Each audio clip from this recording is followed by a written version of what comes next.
Every day, all over Miami-Dade, animals are injured, neglected, abused, distraught, and lost. We're there when it's urgent, when animals need us. We'll brave storms to help distressed pets. Miami-Dade County animal welfare officers rescue thousands of pets every year and respond to injured wildlife and rabies-related concerns. When owners hoard or neglect pets, we step in. The work is often difficult and dangerous. It's definitely emotional, but we are there every day for you, for pets, and their owners. When the rescue work is through, thousands of cats and dogs become available for adoption at the industry-leading, modern, no-kill facility in Doral. Adopting a dog or cat multiplies the love you already have in your family and helps ensure every pet we rescue gets the best life possible. Help us keep our promise to the animals. We'll be there when they need us, so you can be there for everything else. Adopt a rescued dog or cat at Miami-Dade County Animal Services Pet Adoption and Protection Center. For hours and information, visit miamidade.gov/animals or call 311. Thanks for joining us. This is Live with the Miami's Community News, and we have two wonderful guests from the Animal Service Division of Miami-Dade County. Could you introduce yourself? Hi, it's great to be here. My name is Lorna Mejia-Lopez, and I'm one of our assistant directors. That's terrific. Thank you for being here. And Alex Muñoz, I'm the director with Miami-Dade Animal Services Department, yes. So one of the things that we have noticed for the people that care about animals, the change in perception and change in what you do at the Animal Service Division, right? In the old days is that the dog goes there, if the cat goes there, you might as well just know that it's gonna go by, that we're going to put it to sleep, euthanize it, whatever it was. And that was whether that was real or not, that was the perception. But recently, Animal Service Division has been recognized. All right, Director, would you please tell us about the recognition from the no-kill shelter folks? Yeah, sure. So a couple of things happened this past year. One is we were chosen the Shelter of the Year for the state of Florida, which is a nice award, the Florida Animal Control Association, which is the organization here in Florida. So to be picked as the agency of the year is a huge recognition of our success, as you just said. And the other one is that we've attained the so-called no-kill success as well over the last few years. And just recently we've met, every year the standards kind of go up, but we've been able to do that. And we've achieved that no-kill success now for 6 years in a row. Lorna's been a huge part of that. Assistant Director Mejia has been a huge part of that. And so, yeah, I think you nailed it on the head when you started speaking where we're no longer your grandpa's animal shelter. The dog catcher mentality has changed for animal shelters, and we were lucky enough to really hit good timing, I think, and have a great leadership team in place, and we were able to really mold that mission and make that a possibility here in Miami. And Lorna, explain to our viewers how that went from the old days to the new days. What occurred over the period of a couple of years to be able to induce the people to come to work that cared about animals and to get the success rate? If I have these figures right, there's 96% save rate for the dogs, yes, and 91.5% for saving the cats. So you're saying that 10 dogs go in, 96%, 9.5 of them are gonna be leaving with somebody. Yes, that is extraordinary. Yes, how did that happen? I think that's a really good question. I mean, it really took a lot of support. Support from the county, support from the community, and support to fund and to go with the recommended programs that we had. We had a plan to increase our save rate and to change what we were doing every single day at Animal Services.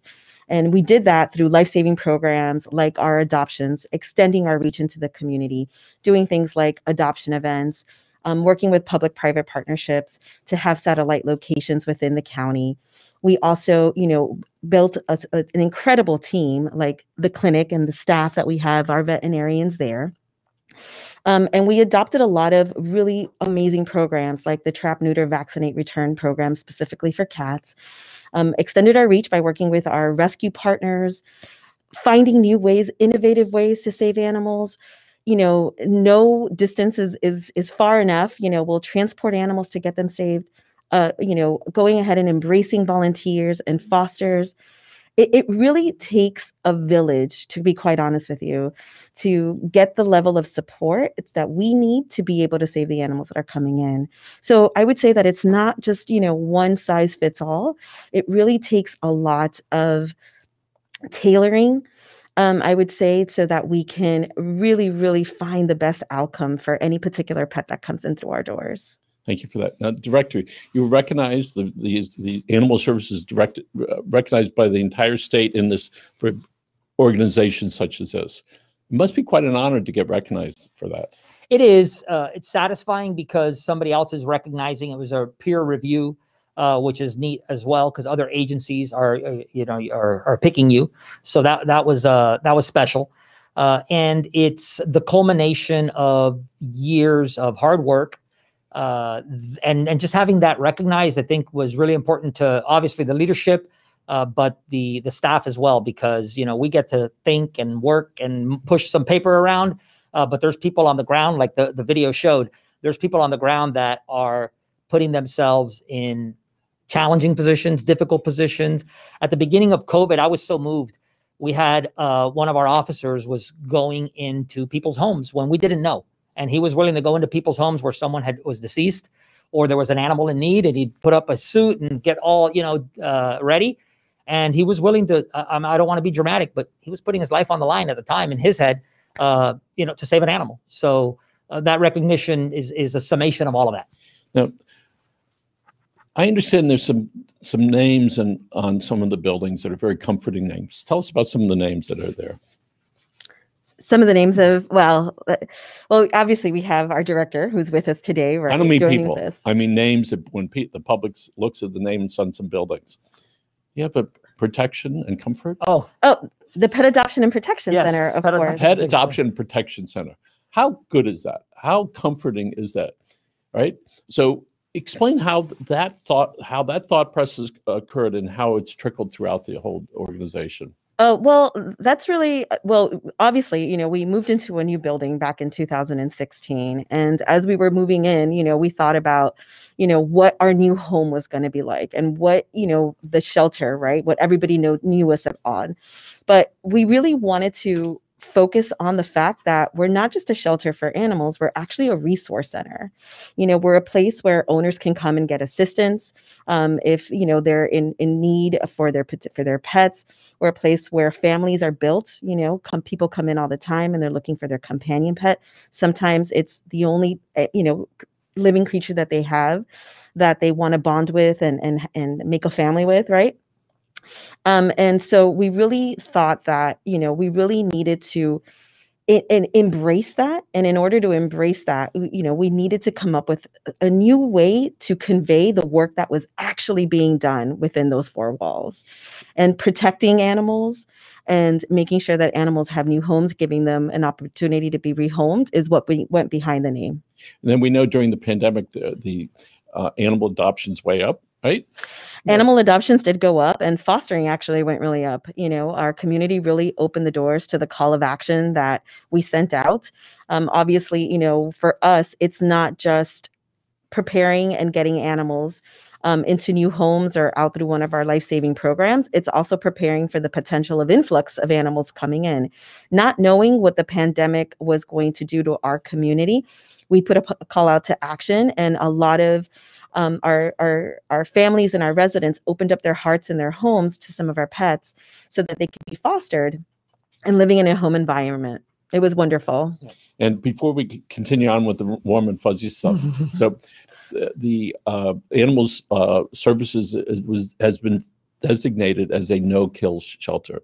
For the people that are not familiar with that, explain what that is and how you were recognized and what that means. Yeah, so it's accepted nationally by different organizations, and they have slightly different definitions for it. But it's very commonly accepted that you're saving more than 90% of 90% or more of animals. Why 90%? Why not all?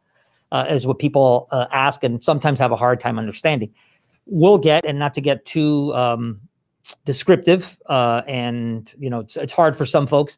We get animals that are in the process of dying, delivered to us, hit by a car, suffering. Veterinary medicine has procedures that may not be acceptable, understood, but are accepted in the veterinary industry. And sometimes that's the course of action, right? And the no-kill movement that started nationally recognizes that not every single animal can be saved because of that, because of disease, suffering. Sometimes also public safety issues come into play. But what we're most proud of, regardless of a percentage, is that we have not euthanized a healthy animal since 2015. That is amazing. So, but it's amazing. Yes, it's amazing work for us, but we don't control the outcome. We can do the best we can inside. Lorna touched on it already. It's the community, it's the public, it's the groups that we work with, the rescue groups. We do some of it. I mean, we drive as far away as Maine and New Hampshire to take people animals. don't understand that you are in contact with the other animal services across the country, and you say, listen, we have 12 of these type of dogs. Do you need them? Yes, they're very popular in other areas. So you do that. So you what's the word? We transport. We transport them. The difference is that we do it ourselves. Not a lot of shelters do it themselves. They might get volunteers, but we found that we had a big need, and that the four walls of the building and the community at that time weren't enough.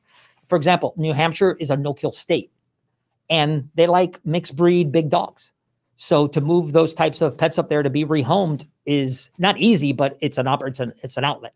So it's sort of like with a lot of the zoos, not naming any particular, but they say, okay, we have this animal over here. We can put it over there. We don't like it anymore. We don't want it anymore. We need a breeding program that needs to go into place. I would say it a little bit differently. I would say that it gives us an opportunity to promote pets that maybe didn't have a success in being, adopted with, here in our community, but certainly they're embraced in other communities, or quite frankly, there's just a shortage of them.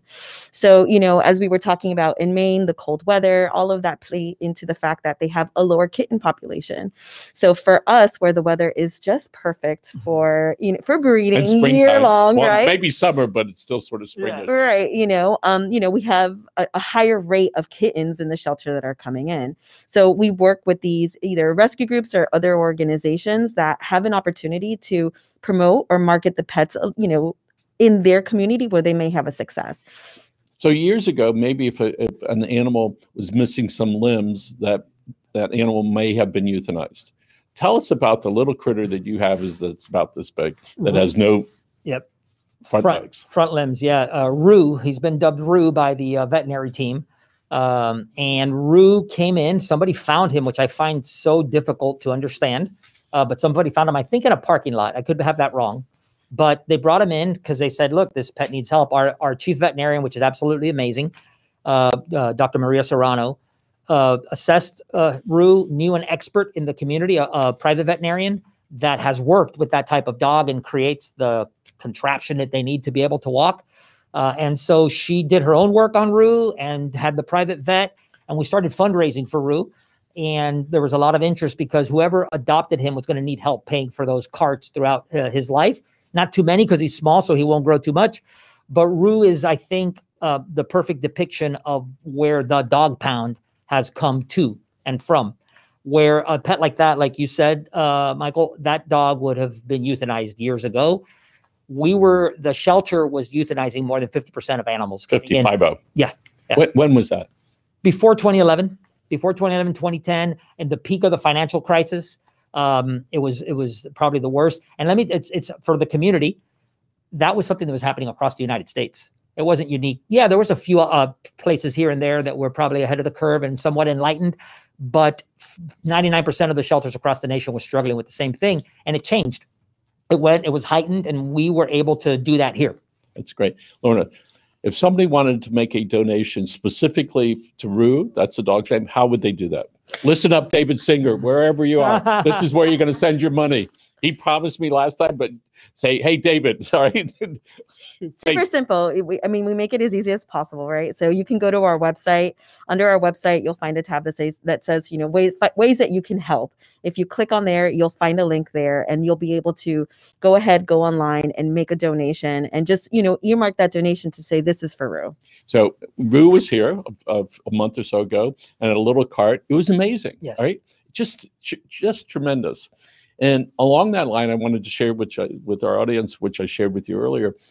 We had a baby bird, an exotic bird, yes, that was born blind, and we were waiting for it to open its eyes, and it didn't after a week or so, and then we struggled what to do with it. So we reached out, and we received a phone call in a couple hours. We received a phone call from a friend whose mother was looking for a pet, and I showed you pictures of it. The bird is about this big. It was a green cheek conure, completely blind. The bird is now in the lady's home with their blind dog, and you saw the picture of the bird sitting on the back of this wonderful dog, and the two of them are going to be buddies for a long time. I'm waiting to see the videos of the dog walking with the bird holding on to the back of this dog. So there's a place for a lot of animals, right, that people reach out to do that. I've been around animals most of my life, and to think this one bird really like did it to me. It's just like, look what happened. Here's a bird that 3 weeks before, completely blind, not a chance, and now has an opportunity. Yeah. So we hope that, you continue making donations to Rue and Miami-Dade Services, Animal Services. So years ago, Director, the organization was called Animal Control. Yes. When was that name change? We changed the name, I want to say in about 2006, 7, around there. We went to Animal Services. Just getting away. That's when the mission started. We brought in a veterinarian that was great, and she ran the shelter for a while, and she did a lot of good work. And so eventually we started to transition from that, the pound into the service department. So we know that words make a difference just by virtue that it's not control, which is like, and you think about that. Yeah. And it's a very aggressive word. All right. I'm going to control this. I want to control that. In particular with animals, you turn it something that's, as you were saying, that it's a whole schedule of things that people can go and they can get things taken care of. All right. Now people can go to your website, right, and see all the type of neat things that you do. Right. So let's talk again, if we could, about the difference between an open shelter and a closed shelter. Sure. So open and admission is the term of art, right? So we take in all animals. With COVID, it's been different across the country because that wasn't the recommendation. But before COVID, all animals come to the shelter, whether they're surrendered or they're found on the street or brought in by a good Samaritan. There's facilities, and this is not a criticism, it's just different missions. You'll have some private groups, humane societies or rescue groups, smaller shelters will only take an animal in when they have a space available. That's not our model. Our model is just keep moving them, and we have to move them quickly. You talked about the numbers earlier, over 9 out of 10 get out. So open admission means you're there for everyone. Sometimes we work with people and say, hey, can you come back tomorrow, or can you come back in a week? And if they're not in a rush, right? If they're not, sometimes people are moving, and we'll say, we're going to work on finding that pet a home so it never comes to the shelter. Also, the thinking has changed where you want to keep people and pets together, or you want to keep them out of the shelter altogether. Trust me, we had 12,000 animals come in versus 15,000. So there's still a lot of pets coming in, or I think with COVID, it might have been 8,000. That's just dogs, by the way. That's just dogs, not even counting cats. But that's been the push has been to keep people and pets together, to provide the services like Lorna was talking about. And just to highlight something real quick, what we're looking at now is we're realizing that, like Lorna said it best, it's part of somebody's family. And so there's almost like this social services approach to helping people.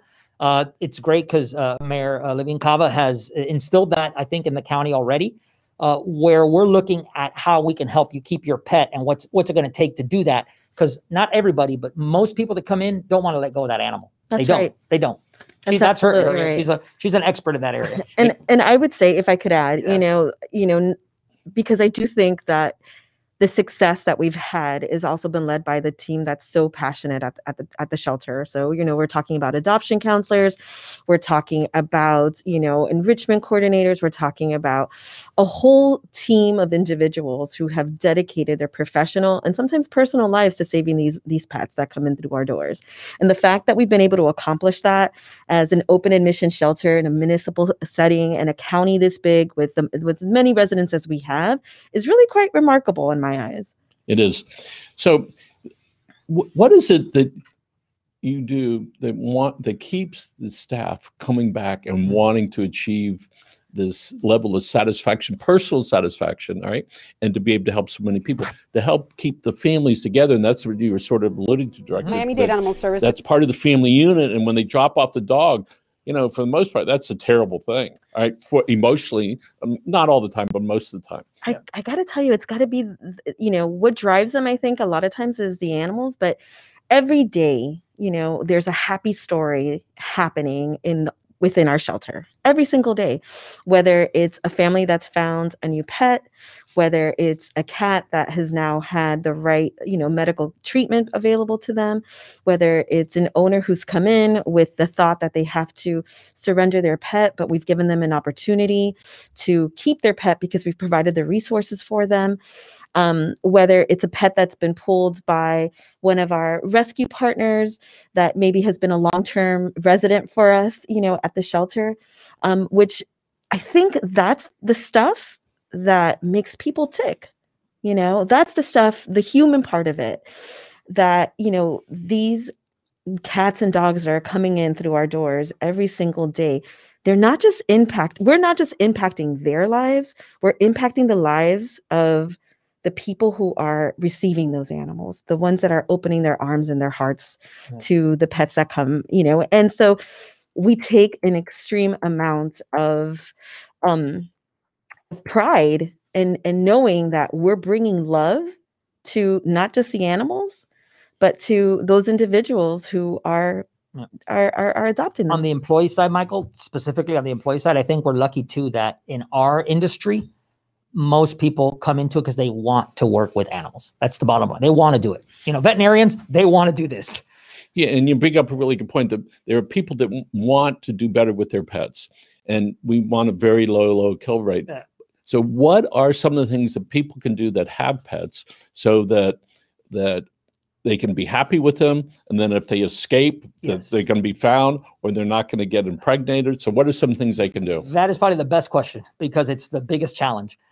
So unfortunately, we estimate from different sources, which I won't get into the details, but from different sources, we estimate there's only about 30% of pets in the county that are licensed or microchipped, that have identification. We know because they end up at the shelter.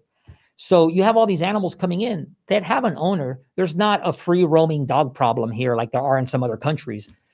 These are pets that got away from somebody's house.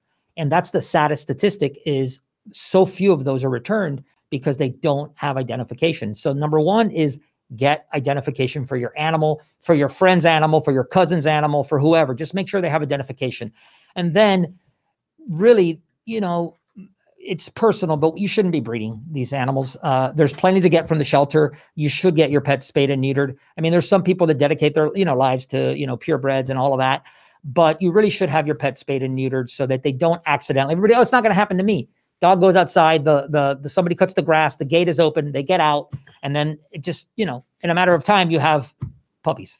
So does the county offer spaying and neutering services? Absolutely. And what is the charge for that? Sure. We offer spay neuter services through our location in Doral.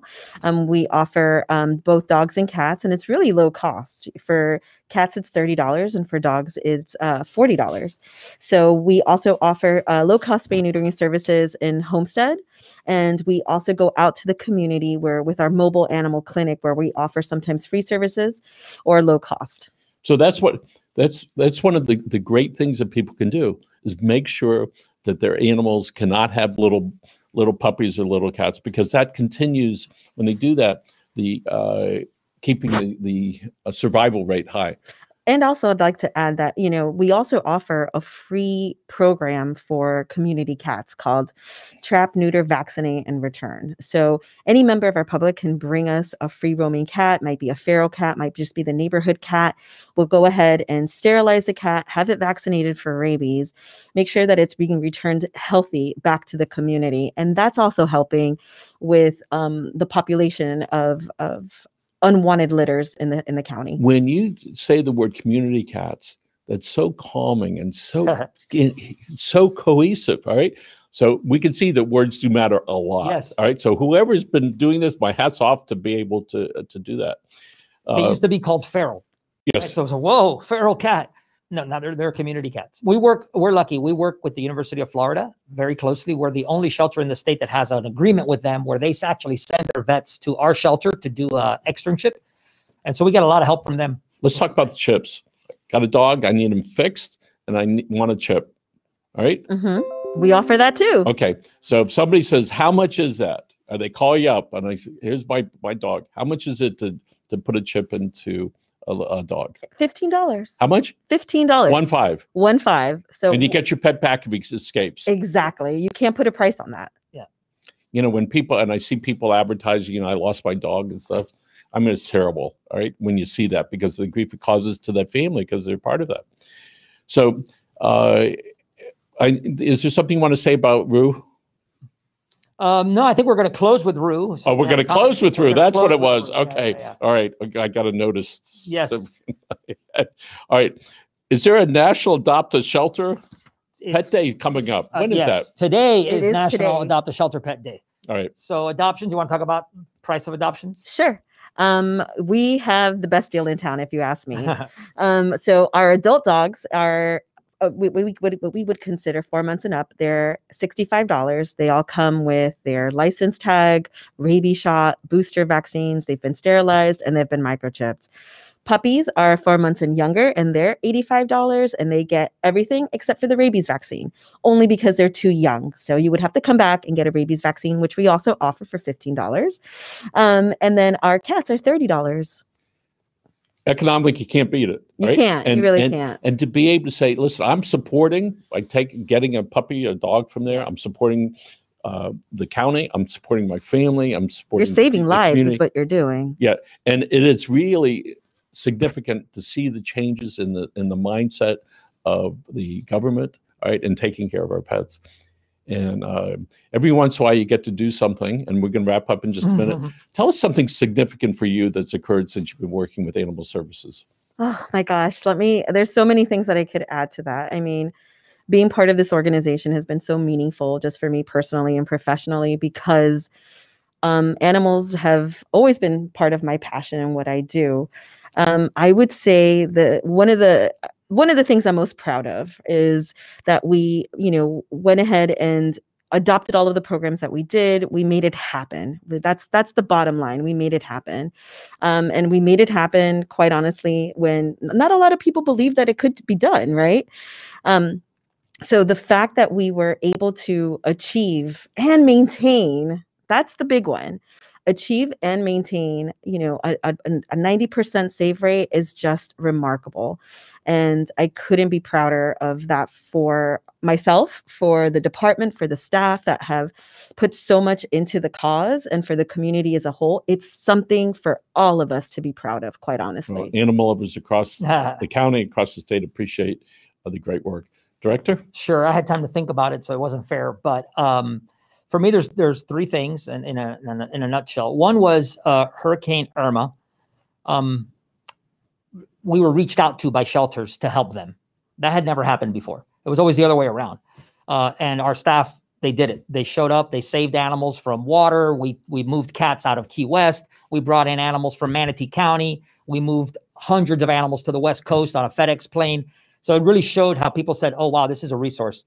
We built a building that is, at the time, everybody wants to always do better. I think at the time was the best public building in the country, and it still might be. We partnered with amazing organizations like UF and the ASPCA we built together a clinic in Liberty City, the largest dog intake area in the county. But number one is the employees. It's the staff. It's the team of people, because these people give their lives. They literally risk their lives in some cases. They're exposed to disease. And the team, we've been through war. We've been through battles. And it's been times difficult, but always rewarding. And I just, from the top to the bottom, there's not enough I can say about the team of people. Well, my hat's off again to the leadership and to the elected officials and for the people in the county that support the animal services and pay your taxes so we can make this thing all work. I think you wanted to wrap up with something. You. I think there's a video on Rue that the folks here, the tech support, is going to run in just a second. But as they're doing that, there it goes. Here we go.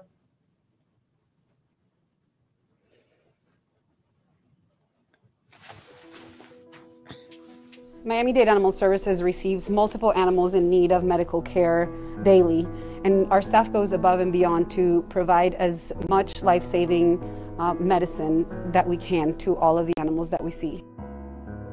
Rue is a little 4-month Chihuahua that came to the shelter, presented being born without the front limbs. He is a sweet little puppy. He's perfectly normal, except that he does not have his front limbs.